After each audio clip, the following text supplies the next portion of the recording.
Welcome to the Hire Her podcast by Talent Collective, presenting conversations with inspiring women in talent. And get ready, ladies, because this is the last time you're going to hear a man's voice on this show. Hi, everyone, and welcome to today's episode of Hire Her, podcast by Talent Collective. Talent Collective is a recruiting community for women in the talent acquisition space, and we host guests that are also in the talent acquisition space doing amazing things in our world. So really excited to be here with you all today. My name is Cecelia Ng. I'm one of the co-founders of Talent Collective. Natalie, unfortunately, is traveling today, so it's just me. You'll have to just deal with me today. So good luck. But I really wanted to give a very warm welcome to Cecelia. Cecelia has been a speaker for us before. She was on a panel of ours that featured a few different VC talent partners. So we're really excited to have her here today to share a little bit more about her personal story, and just some other fun things that she has going on in her life, and maybe even any nuggets of wisdom. So Cecelia, I'm going to pass it to you. So tell us a little bit about yourself and your recruiting story and what you're up to these days. Awesome. Yeah. Thank you so much, Krista. It is an honor to be here with you. A little bit about myself. I started my recruiting career at Google as a contract recruiting coordinator. Then I spent some time abroad, living in Sao Paulo, Brazil, and Hong Kong before coming back to the US. So I've worked across industries between agencies, consumer goods, telco, financial services, and then back here in the US, have spent more time with companies like Facebook and Robinhood. And now I've been with MVP Ventures as the talent partner for the past 2 years. I think in terms of what I've been up to today is spending a lot of times working with early stage founders, building out their founding teams, which is really exciting. It's the type of work that I really enjoy, really being able to be a thought partner and a sounding board, and helping think about a problem from a bigger picture versus simply saying, hey, this is a role that we need to hire. How do we hire for it? But what are a lot of the business outcomes that we would expect from this hire, so on and so forth. So I'm excited to dive into it a little bit deeper, but that's a little bit on my background.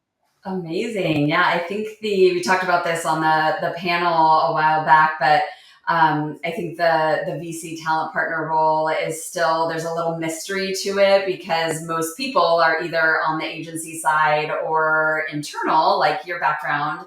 And also a lot of the VC talent partner roles can really vary pretty drastically depending on what VC you're at and what stage companies you work with and how large the VC is. But it sounds like your role is a lot of like advising and strategy and kind of being, like you said, that thought partner to, is it mostly the founders that you're working with? Yes, typically work with founders, also collaborate a lot with the heads of talents within our portfolios. So it really depends. We try and be as flexible and develop more bespoke solutions for our different portfolio companies in the different stages and what they may need. Okay, well, exciting. I'm also really curious, just given this wild market that we've been in the few last years, what you're seeing right now with your portfolio companies. Do you think hiring has started to improve at all? I know I've personally been hearing like sales hiring is picking up in a lot of tech companies. What are you seeing out there?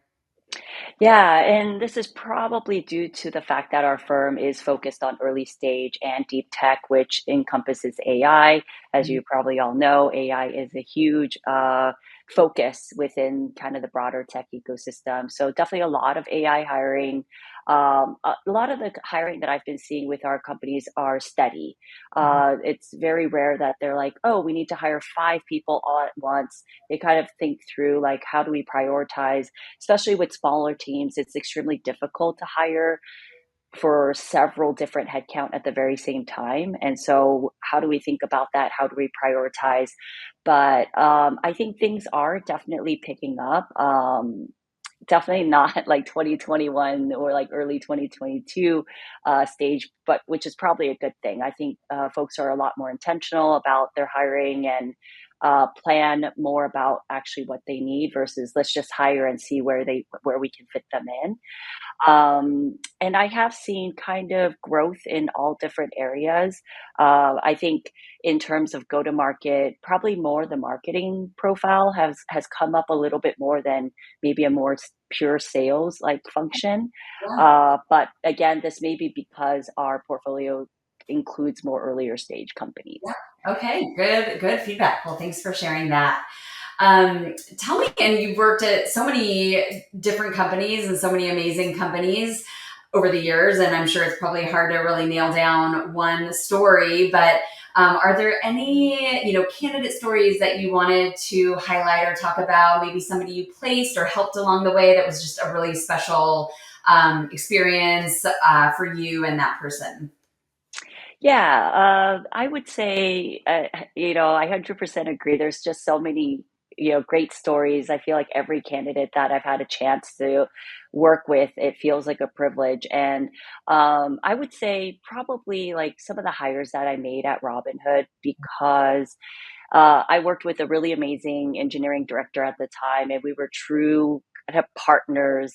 He was extremely uh, willing to pull his own weight when it came to recruiting. And I think working with someone like that, it just facilitates the process and really helps you be able to think more strategically and um, take some risks as well because you could talk through like what are the things that we're actually trying to solve for and how do we talk about this together so that we can come up with an answer that really makes sense like both from a more immediate term but also like a longer term. And Mhm. so we were able to build out an amazing team that are kind of the earlier stage of ML. This was before when ChatGPT came out and everyone's thinking about how to leverage like natural language processing and whatnot. And we were able to build this amazing team of like ML engineers, and bulk of them were female engineers. And that's something that obviously I feel very proud of and very happy that we're able to just bring more diversity to the team. And so that felt like a huge win on a lot of different fronts.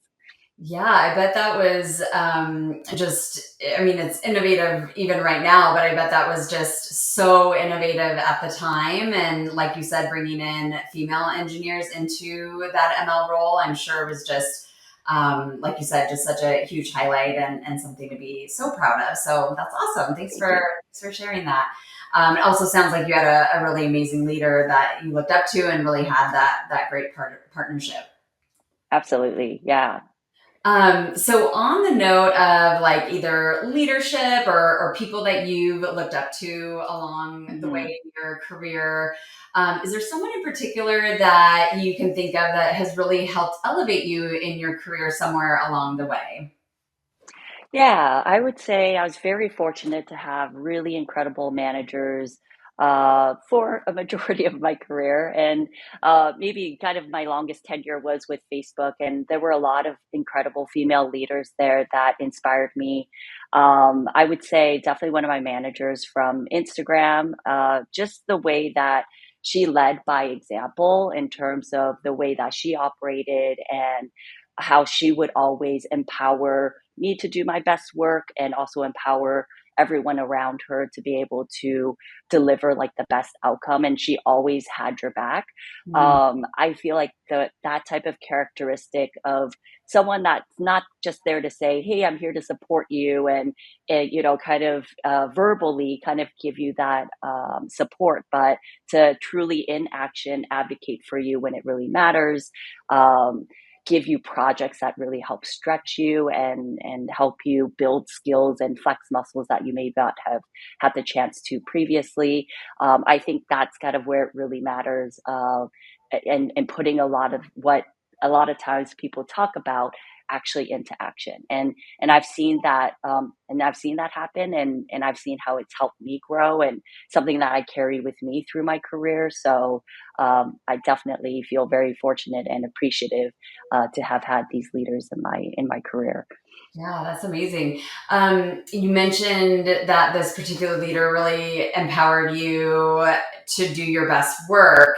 I'm Mm, curious to drill down into that a little bit. I read a book once that, oh my gosh, I'm forgetting the name of it, but they talked about like the best managers are the managers that almost like hold you accountable to doing your best work and don't let you get away with doing mediocre work. And one of the strategies they talked about was like saying when you deliver something, is this your best work? Like, is this the best you mm, can do? And if not, take it back and come back to me with your best. mhm. Did that manager of yours have any particular strategies that she used to really empower you to do your best work? So I personally think it's really, being transparent and giving the information that you have, because I think sometimes there are certain leaders that, maybe unintentionally they hear something and maybe they don't want to say it, or they feel like, oh, maybe it's not appropriate, whatever the situation may be. But I think being transparent, but obviously in a respectful way. Obviously there are things that do need 100% like confidentiality, but in other ways, like if it can be shared and it can help kind of shape the context of the problem that we're trying to solve for. I feel like this particular manager of mine was always very candid about, hey, here are things that I think we can fix, and this is what we should focus on. Think about it, and like, let me know what you would do in this with what and let's like talk about that and discuss that further.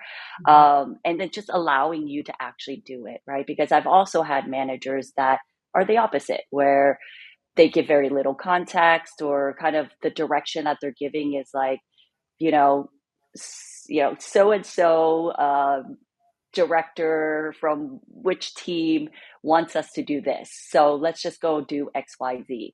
And in my mind, I'm like, well, in that situation, I'm not necessarily the person that needs to do this or help solve this problem. It sounds like it's already been done, and you're just asking someone to go and execute it. And so in that case, like, is it something that is actually a carved out problem that needs to be solved? And this could be due to my own nature and my personality, and like I feel like problem solving is what gives me the most like satisfaction and job gratification. And so in those situations it becomes really hard to be like, well, how do I actually navigate this? It sounds like someone just wants something done a certain way. Is it just I need to figure out how to put these like specific pieces, and maybe they don't fit together, but I'm just going to try and brute force my way into like making this work, versus actually having the room to work on something and saying this actually needs to be solved, and work that actually needs to be done. Mhm. And then I think to your point, right, there is that accountability is like, this is what we're solving for, right? Kind of documenting like what is the ultimate goal that we are looking to achieve, and how do we report against that. A lot of times when you're in more programmatic work, which is a lot of the work that I did, even at Facebook, it's a little bit harder to quantify. But as much as you can, right, you try and document that, and then and that accountability and ownership, I think, is actually what is the most exciting about a particular role, right, and a particular goal that you may have set for yourself or for your team, so on and so forth. Well, sounds like you're in a great role for yourself right now, given that, there's probably a ton of problem solving that you're helping your portfolio companies with. So Thank you. Yeah. Awesome. Well, would love to go a little deeper here. We love to just try to get, kind of vulnerable on the podcast and hear stories from people of just being a human, and being a human involves challenges, right? And whether that's in your Hmm. personal life or in your professional life, what is a challenge that you've had somewhere along the way that really was, maybe pretty difficult for you? And then how did you overcome that or solve that? And what did you learn from that? Yeah, I mean, there's definitely a lot of different situations that I could probably think of. Um, and maybe I will talk about one where it's the matter of kind of taking a leap of faith, right? And um, when I first moved to Hong Kong, I had, joined Verizon Business at the time, and we were working through an RPO at that time. And so it was a very new model for me. And obviously, this is a new market, a brand new role. So there's a lot of things that I didn't know, and was kind of learning a lot of different things at the very same time, and kind of quickly realized that a lot of us were working like in silos, and this is where I think the support and that you get from your team really helps you think about how do you do things a little bit differently, right? And sometimes it's also okay to be like, I just realized that this isn't the right environment for me, and there is actually something better, and it's okay for me to go and pursue it. Because I think a lot of times when we look at resumes, especially more recently, right, people may have shorter stints in their career. Um, and a lot of times that's very looked upon very poorly. And for me, that this is an experience where I like to tell hiring managers, well, there usually is some sort of a narrative behind it, and we just need to uncover what it is, right? And sure, I'm sure there are track records and whatnot, but it's always good to dig a little bit deeper. And in this particular situation, it really is one of those where I realized that if I were in an in-house role, it would be much more suited for what I wanted to do and how I wanted to work, and the type of involvement I wanted with senior leadership, and really kind of understanding and alignment with a broader team strategy that leads to kind of department, company, so on and so forth. And those things were really important to me. And so, uh, kind of being vulnerable and being able to talk to your coworkers about that. And I had such amazing coworkers at that time, every single one of them. We were all spread across the Asia Pacific region. So there was no one in office that we necessarily would be like, hey, can we just go grab lunch or something like that? It was, you would have to hop on a call. Back then, Zoom was not really a thing. I think Cisco, like WebEx, was something that we would use, but it wasn't something we had full access to at all times. And so, still being able to build that relationship with these folks that I'm still friends with today, and the type of support that they lended to me is something that I still think about and still remember. So it kind of ties into a lot of the things that I think are important when we look at someone's profile, and also like for ourselves in our careers. Like sometimes it does take that leap of faith to say, if it's something that doesn't feel like it's working and you have found something that you think is more aligned, it's okay to go ahead and take that leap of faith and give it a try. Mhm. So I would say that that would be one of the experiences that I would highlight. Ah, very nice, very nice. Yeah, and being vulnerable and kind of taking a risk. I mean, sometimes it's hard to speak up, but I think oftentimes it does pay off. And I'm doing a lot of thinking about my kids and like how I bring them up and giving them opportunities to be challenged and like Yeah. not always get their way, and to like not intentionally put them into challenges, but let them kind of work through those things, because then when you become an adult, like the stakes are so much higher. And Hmm. if you're not going to speak up about things, then it can really kind of damage whatever situation you're in, if you really know that things aren't right. Hmm. Absolutely. So last question for you. You've mentioned a couple of times all of the world travel that you've done and living in several different places all around the world. So I know that when you're in different cultures and different environments than what you're used to, traveling just in general can inspire some very funny, hilarious moments. And situations. So, do you have any funny stories from all of your travel? Yeah, definitely a lot. Um, like, I think funny moments that stand out in my mind will probably always be my first real job in São Paulo with Robert Half. And I probably spoke intermediate Portuguese at that time. I honestly don't know how I got the job. And again, I feel very lucky to have people that just took a leap of faith and decided to give it a try. And the first day I started, and I'm just trying to absorb everything. There were words in Portuguese that are very basic to what our day to day would be that I didn't know. And I think, definitely my boss at the time like would hesitate to and really feel like, did I make the right decision here? What have I done?